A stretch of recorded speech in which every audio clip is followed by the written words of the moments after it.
Ilang araw na ako nag-crave sa kakanin kaya heto, sinubukan kong gumawa. Hi, hello, minasan, konnichiwa. Tara samahan nyo kami today's mini vlog. Ito nga pala yung ganap namin kahapon, araw ng Huwebes. Bandang alas 3 ng hapon, isipan kong magluto o gumawa ng kakanin. Buti na lang, meron ako ditong mga ingredients. Ito nga pala yung una kong ginawa dito sa kawali. Naglagay ako ng isang latang coconut milk. Kayaan lang natin itong maluto, halu-haluin hanggang sa maging latik. Ito nga pala sa Japan, dahil walang gata ng nyog, ang ginagamit ko sa pagluluto minsan ng kakanin. Pag walang gata, ang ginagamit ko ay yung nasa lata. Ito na nga po pagkatapos ng siyam-siyam, ay tapos ko nang lutuin tong ating latik. Habang hinihiwalay ko yung mantika ng nyog, napakabango mga anti. Pagkatapos ko magluto ng latik, dito naman naglagay ako ng shiratama ko, yung malagkit powder po mga anti. Dito sa Japan, napakadaming klase ng malagkit powder. Pero ito lang yung nagustuhan ko. Naglagay nga pala ako dito ng isang latang coconut milk, konting tubig. Sa pampalasa naman, naglagay ako ng asukal at ng konting asin. Kaya nga po palang bahalang tumansya kung gaano kadami yung ilalagay nyo. Bale, hinati ko nga pala itong ginawa ko. Yung kalahati, nilagyan ko ng ubi flavor. Kayo na pong bahala kung gaano kadami yung ilalagay nyong kulay. Tapos kung gawin yung malagkit natin, ito naman sa pan, ay pinahiran ko lang ng coconut oil. Pagkatapos niyan, etong ginawa ko, ay ilalagay ko na dito sa lagayan. Tignan nyo naman mga auntie, sobrang ganda ng kulay niya. Ang ganda ng pagkakumbay ng kulay, puti at violet. Tapos nilagyan ko nga pala ng design para naman maiba. Depende nga pala yan sa inyo kung dalawang kulay o isang kulay yung gagawin nyo. Pwedeng isa, pwede rin namang dalawa. Pero ako gusto ko po dalawang mga auntie. Pinover ko nga rin pala ng aluminum foil, saka ko in-steam. Habang hinihintay ko yung maluto, ay naghugas at naglinis ako dito sa lababo. Binabad ko na rin yung mga tasa namin. 5:30 naman ng hapon, naglakad kami ni Kenshin papunta ng supermarket. Wala kasi kaming uulamin kaya mag-grocery kami. Pagkatapos ng ilang minutong paglalakad ay nakarating na po kami dito sa Big Value. Ito nga agad yung pinuntahan ni Kenshin. Gusto niyang bumili ng Shin-chan mga auntie. Alam niyo naman tong anak ko, bukod kay Doraemon, isa rin si Shin-chan ang favorite niyang anime. Tapos namin bumili sa Hakyan siya. Punta na kami dito sa area ng mga seafood. Pag ganitong oras nga pala mga auntie, napakamura lang po ng mga binibenta nila. Lalo na kapag yung mga isda at karne. Kaya kapag gusto namin magtipid, ganitong oras kami namimili. Bumili din ako ng prutas kagaya ng orange at strawberry. Tapos naming mamili, punta na ako ng counter para magbayad. Para nga po pala mga auntie, ay wala po si uncle yung hapon. Pumasok sa trabaho, kaya naman maglalakad lang kami ng anak ko. Fast forward na nga po, ay nakauwi na kami ng bahay. Ito nga po yung binayaran ko, nasa 4,327 yen. Bumili din ako ng ganitong isda, 2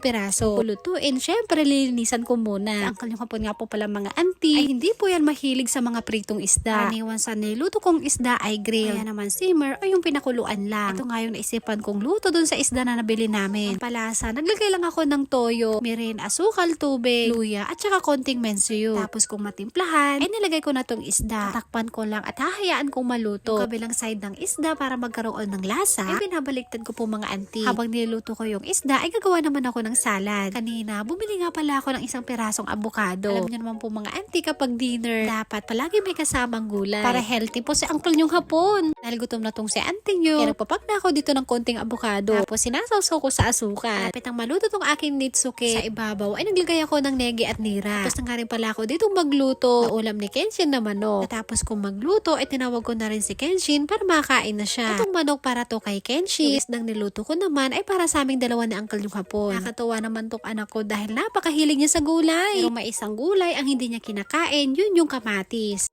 Very good naman ang anak ko. Naubos niya yung salad na binigay ko sa kanya. Very good. Very good, Kenshin. Pagkatapos niyang kumain ng gulay, seaweed naman yung kinain niya. ごちそうさまでした。